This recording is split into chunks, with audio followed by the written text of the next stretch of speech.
Well, it looks like another exclusive for the CVShow. This time, Kia and vans. Now, we've heard in the press for the last few months that they're bringing a full van range, but it was yesterday they actually announced the models. It's the new things that Kia are bringing to, well, the commercial game. I'm Ben Quirk, welcome to Planet Auto. The PV5 cargo.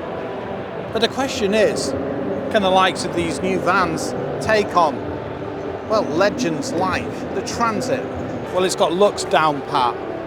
To be honest, I look at this design language and see things like EV9, especially with the way the lights sweep round. And the two-tone, well, that's always going to work for me.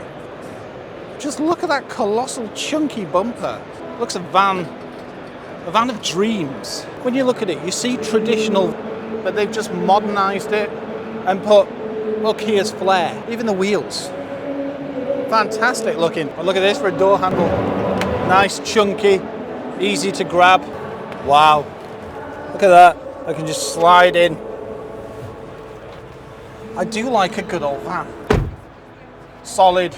It's a lovely cabin. Well, there's the surprise. I like it. The thing is, I like Kia cars. I mean, the EV3 that we've come down in today hasn't skipped a beat and holds on to its range. Now, obviously, with a van, it's a bit different because you've got your payload. But it wouldn't surprise me if this regens for Britain. And look, spherical cuboid steering wheel or something along those lines, otherwise known as a squircle by Annabelle. Proper buttons and a decent infotainment screen and extra storage, and because it's an EV platform and there's no gear stick, you've got masses of room.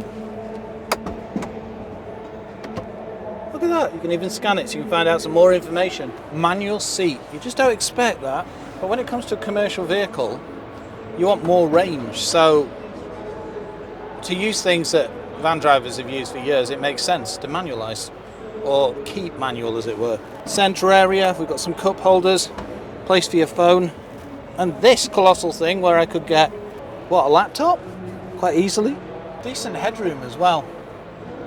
What's that, another 2.5 inches, and I'm 6'3". Start as you mean to go on.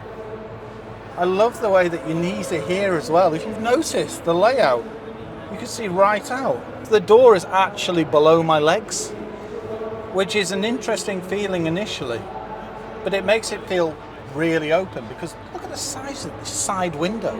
Fantastic. I mean, what is it? About another 4 or 5 inches deeper than the windscreen.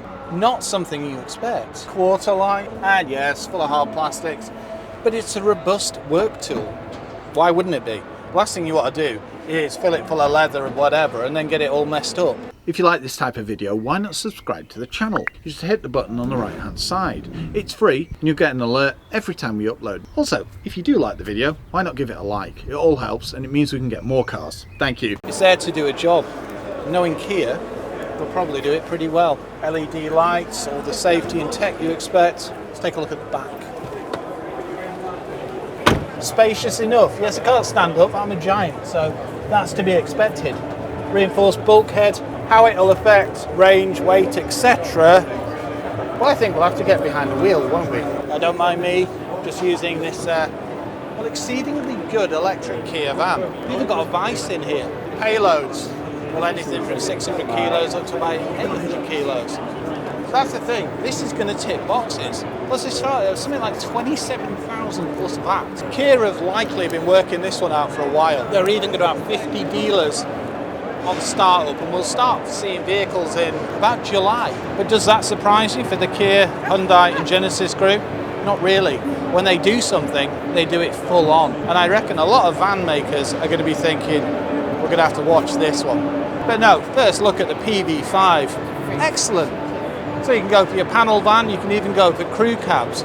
Moving forward, they're even going to have the chassis, so you can whack a tipper on the back. And then we get things like high cubes. So you can get, I think it's around a 50 kilowatt battery, or just over 70. And even 150 kilowatt charging speed for a van. A van! SUVs still aren't up to that on some manufacturers. But yet again, the architecture and the EV know-how, phenomenal. One thing that really stands out is this. Look how low it is. Something like a Sprinter, you're up probably here. No, it's very well thought out. Let's go and have a look at the crew cab.